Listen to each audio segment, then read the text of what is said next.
Hi there, Linda here with Erica Michaels Designs, and it's Nashville time. So this year for Nashville, I have just a whole slew of things again.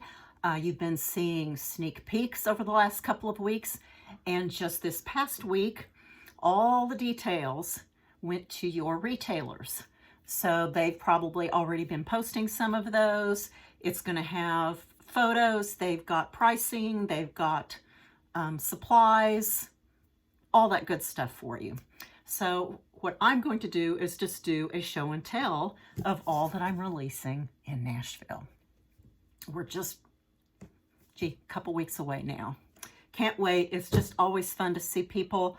For those of us who've been doing this for a lot of years, it's basically a reunion in a lot of ways, seeing old friends.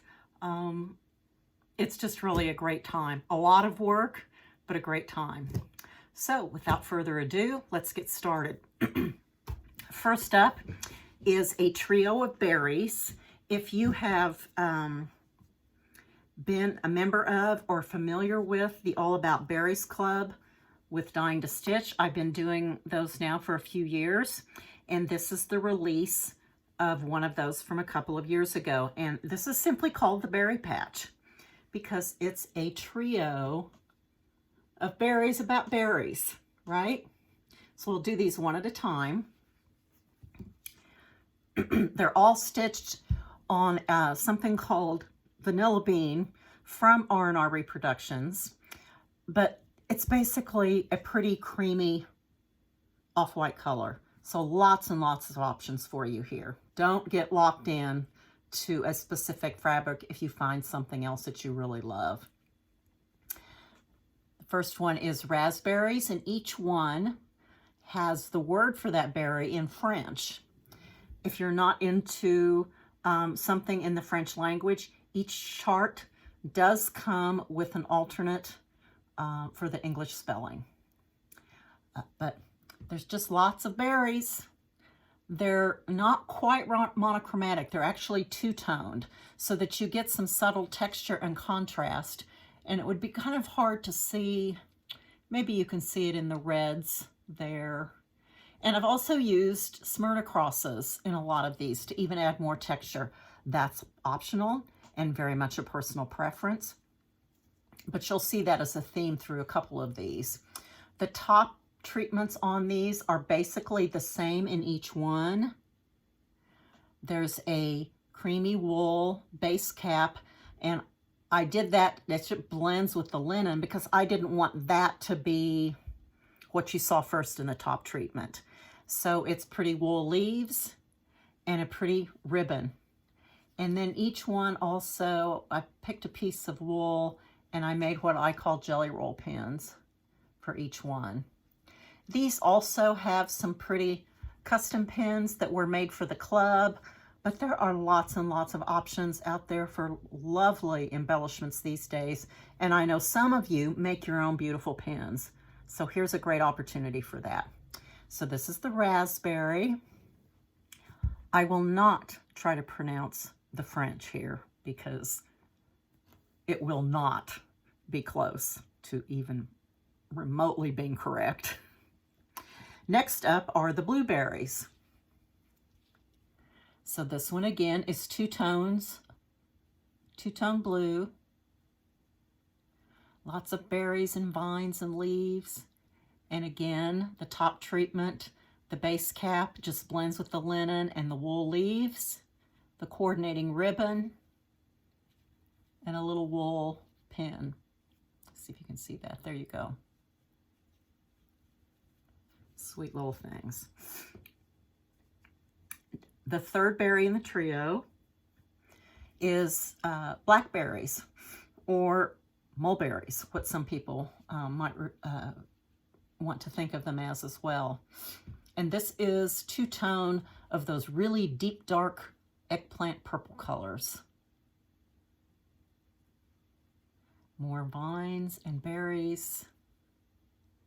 And the same kind of pretty top treatment. Let me gather these all up so you can see how the top treatments are very similar. They've all got that creamy white wool base cap that just blends into the linen. And then there are leaves. You can mix up the colors of the green wools or make them all the same. You can cut some of the leaves with pinking shears to add some texture. And then they all have the coordinating ribbons. So they really make a pretty trio that are also kind of elegant looking. So again, two-tone, almost kind of monochromatic. So that means your fabric options are really wide open. Called the Berry Patch. Next up, excuse me, itchy nose. Pollen is making an appearance again. This is a new buttoned up design. The buttoned up patterns are ones that have a berry and a little pin pillow, and they always come with a couple of the button embellishments. And those buttons are generally hand dyed by just another button company. And so they're custom colors of those buttons. This one is the spring. I've had Letting Go for fall, Let It Snow for the winter, and now we have spring. This one is called Bloom Wildly. So this pin pillow says spring at the top, says live simply and bloom wildly. And it's just full of pretty, colorful florals. This is done on 40 count Piccadilly white legacy linen, which is just shy of a real stark white linen. Again, any pretty, fresh white color that you might like will work very nicely for this. So here's the pin pillow, the berry, just like the other seasonal ones. Let me turn it this way. This one says spring, and it's just basically using those bands and other motifs from the pin pillow in a more vertical fashion, which gives you a really nice look on your berry. And so this is Bloom Wildly. Lots of ways to finish the pin pillow. Just use your favorite. The buttons included here. There's a pretty kind of pale peachy rose color that I've set up here in that little motif. And then there's a yellow button that's the center of the big violet flower. So both of those buttons come in the chart pack, and we have Bloom Wildly.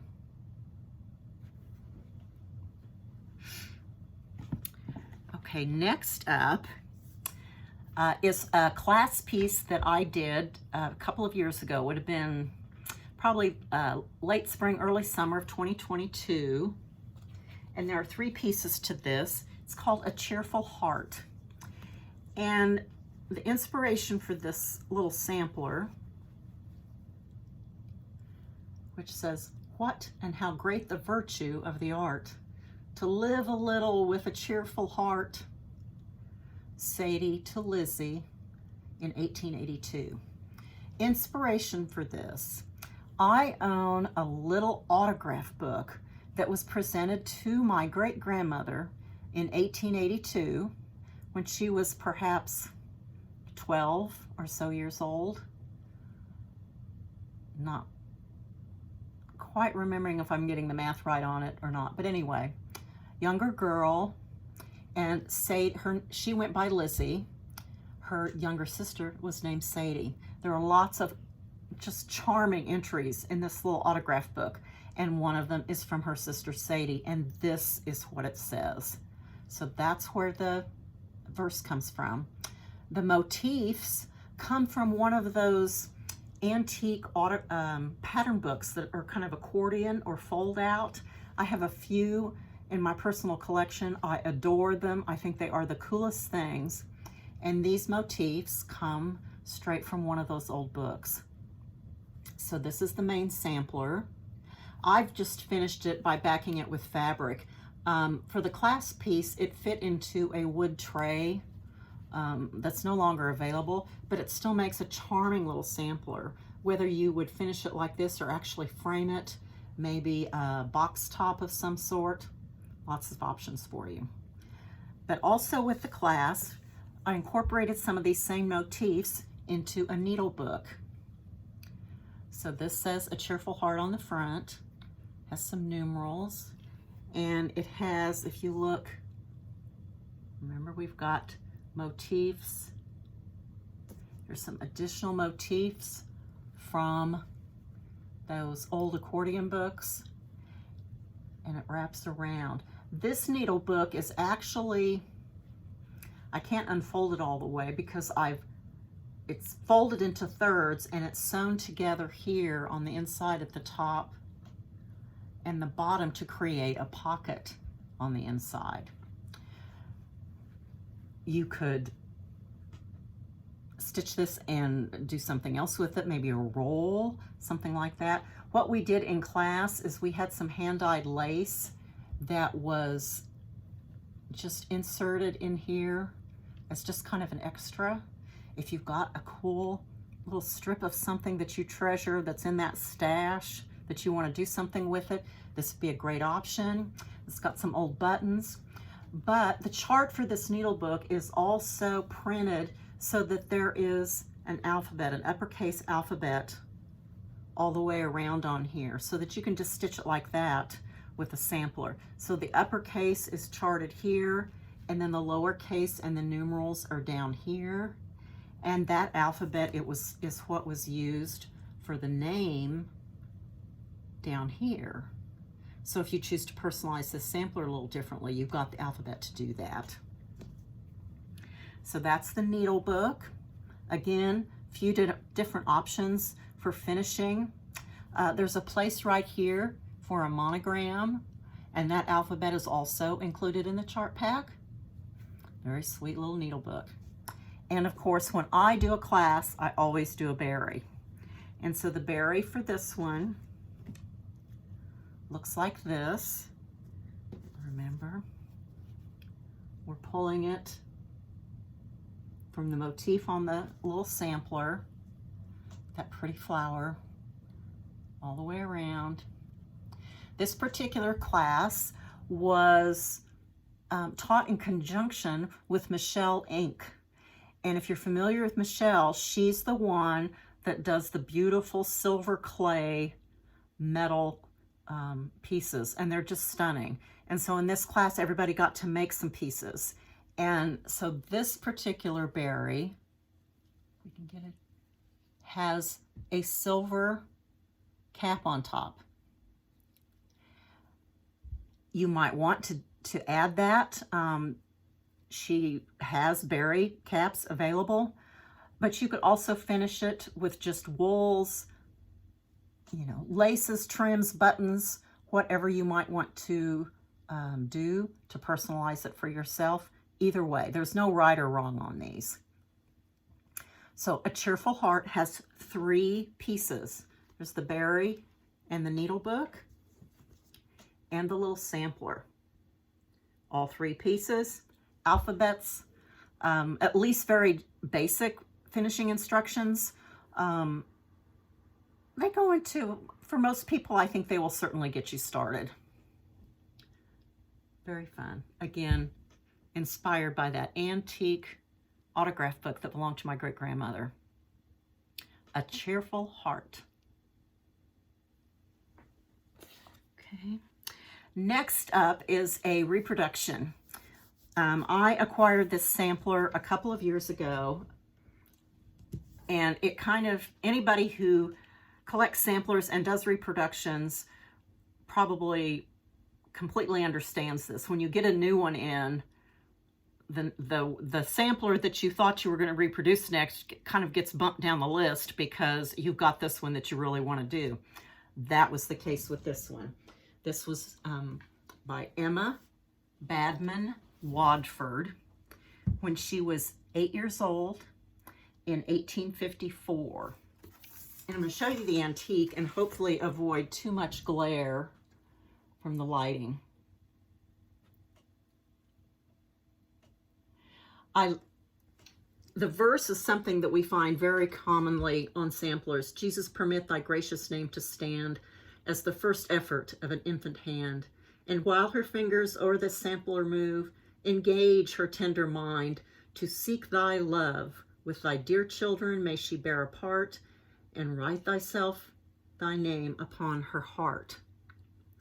But what really drew me to this was everything going on in the bottom. There are birds and flowers, and it's just this bursting flora and fauna arrangement that is just charming. The other detail that's a little bit interesting, she does include the alphabet and numerals, but they are up and down each side and across the top. And I think this shows up every now and then, but it's not all that common. And I found that also very appealing about this sampler. She is done on relatively fine linen, not as fine as some. I chose to do the reproduction on, let's see, 38 count linen. That's just kind of my sweet spot, and I'm really, really pleased with how she turned out. She's bigger, of course, but quite lovely.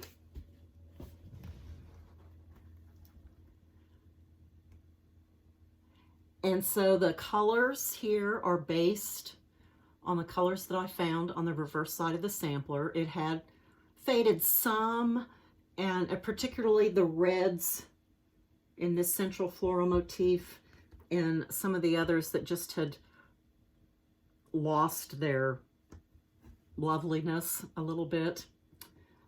It is pretty much a faithful reproduction, as close as I could come. Still make it chartable and stitchable for you. There are no specialty stitches here, and there is no 1/1 stitching here. So for those of you who get a little discouraged with samplers that have a lot of that, this is a great option for you. Another thing that I couldn't resist including in the chart pack is an option to stitch just this bottom portion. So if you are just not into stitching another verse, but you love this portion here as much as I do, there is an option that's basically an adaptation, and I've kind of tweaked the borders a little bit so that you have primarily that lovely little garden that she's created in the base of her sampler. So this is Emma Badman Wadford, and she's really just lovely.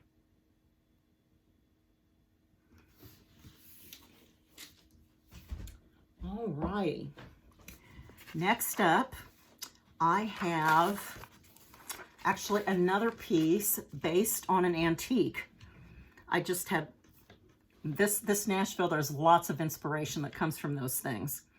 This is also something that I've had for a few years, and I finally got around to charting and stitching it. And if you know me very well, if you've been following me for a while, you know that for a number of years, I designed almost exclusively on silk gauze. And so that has a special appeal to me. So this sweet little thing here, and I know there's going to be some glare, this little cat perched on her little tufted cat bed, surrounded by flowers and a couple of swans or geese, is stitched on silk gauze. Now there's not very much that's actually cross-stitched. There's a lot of it that's satin stitched. I don't know if you can kind of see there where there's satin stitching the cat, some of the flowers. What I did is I did adapt it so it's almost all cross-stitching. It was just going to be easier for me and for just publishing in general, and for a lot of you who might want to stitch this. So what I did is I created a drum. And what I'm calling this, there's no name on the antique, and I'm calling it Favored Feline, because this is obviously a very well-fed cat perched on a special little bed. And so it's obviously highly favored by the girl who stitched this little creature. And so again, I've translated anything that was satin stitched into cross stitches and created the drum. I did keep a little bit of the satin stitching. Do you see the fill on those flowers? So there's a little bit of satin stitching that adds nice texture, but you could do the same fill with cross stitches if you prefer that. So this is the cat. You could also stitch this and frame it or finish it in another way, but I think it turned out beautifully as this drum. What I did do to make the drum a little bit better proportion for the height, I didn't want to get it too much skinnier this way for how tall it was. I added at one end, meow, meow, to just give it a little bit more length. If you decide you're going to stitch the piece more like the original, then it's easy to leave that off. But I added that to give it a little bit of more dimension for the drum and just for fun too. So this is all, it's stitched on a piece of linen from Needle and Flax called Shiloh. This is 36 count linen. And it's another nice neutral. So if you don't have access to the Shiloh, you know, look around for some other options. What I'm trying to do on my chart packs now and on the website information is I'm going to try to remember to suggest a DMC color number that is sort of close to the fabric. Now, a lot of these hand-dyed fabrics, that's next to impossible. But I'm hoping that by providing a DMC number, I can at least get you started in the right direction so that you can make some more confident selections, as you will. Finished as a drum with some little mini palms by Lady Dot and some ribbon. And then I just strung some antique buttons back here. And make a beautiful little finish. It's very sweet. It's called Favored Feline. Next up is another little sampler reproduction. I've actually had this one tucked away for quite a while, and I'm just now getting it into the lineup. It's a marking sampler, and it's another in the series that I started last year where I've taken an antique, and you get the pattern for the antique in your chart pack, and I adapted a little bit, and I'll show you the adaptation here in just a little bit. But this one has got, it's a little bit unusual. Definitely a marking sampler where she's double stitched her numbers. In other words, she stitched them twice. All the letters and all the numbers are stitched twice, but she's got some really interesting dividing bands. They're much more geometric than most. And so if you're kind of tired or don't really care for maybe all the flowers or some of our typical borders, this might really interest you. And the colors also really drew me in. I love blue, and this has a lot of blue in it, and blue grays, and also warm kind of golden neutrals. And she's done a lot of tonal shading in these border bands. And it just makes for a very interesting sampler by Louisa Denman in 1849. So this is the antique. It's done on not overly fine linen, perhaps in the 32 to 36 range, on a nice warm neutral. So nothing real special that way. This is the adaptation. And I've stitched this on 36 count Legacy linen from Picture This Plus. I will say that this dye lot of Legacy is a little bit warmer than some of the others that I have. But again, just a nice warm neutral that you like with the blues, the blue grays, and the golden tones here. I changed up the verse because I wanted it to be related to the alphabet and what marking samplers are all about. This one reads, "These letters which you now behold may serve to guide a feeble hand. When many years away have rolled, these letters will securely stand." And isn't that what has happened for so many of these old samplers? These girls, I'm sure, had no idea that they would be creating something that sometimes hundreds of years later we are so enamored with, right? Now remember, if you're not familiar with a marking sampler adaptation series that I have going, when you buy these, you also get a color cardstock card with at least one of the alphabets from that sampler. And I did this so that you can just have a handy reference. Sometimes when you're looking for an alphabet to do some of your own personalization, sometimes you want to be able to just pull something out quickly. So each of the samplers includes one of these cards. So you get the chart for the adaptation with its verse, you get the card, and you also get the chart for the original. So in this case, really the only difference is the verse. And the verse in this, in the antique, which I should have read to you a little earlier, "Jesus, my Savior and my Lord, to thee I lift mine eyes, teach and instruct me by thy word and make me truly wise." So that is Louisa Denman, and she's another new reproduction. Finally, the last thing that I have to show you is a little set of things. I'll start with a little sampler. I saw this verse last year and just immediately knew I wanted to do this. "Moms, makers of all the difference." Might have been on a Mother's Day card last year. So this is obviously dedicated to your mom or that special mom figure in your life.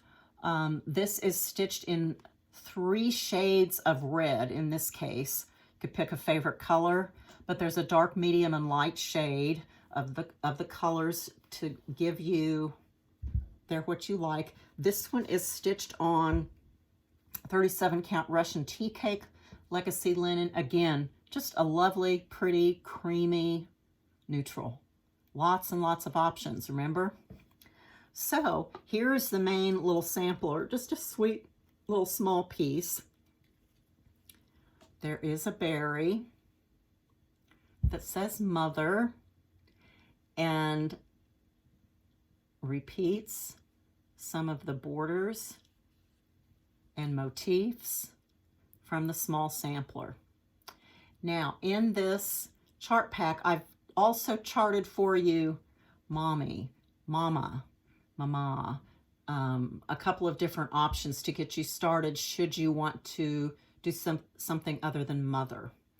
Also, if you'll look down here in this bottom band, yes, there's patterns, but I have added initials for my mother and my 2 grandmothers. So you can personalize it in this way as well.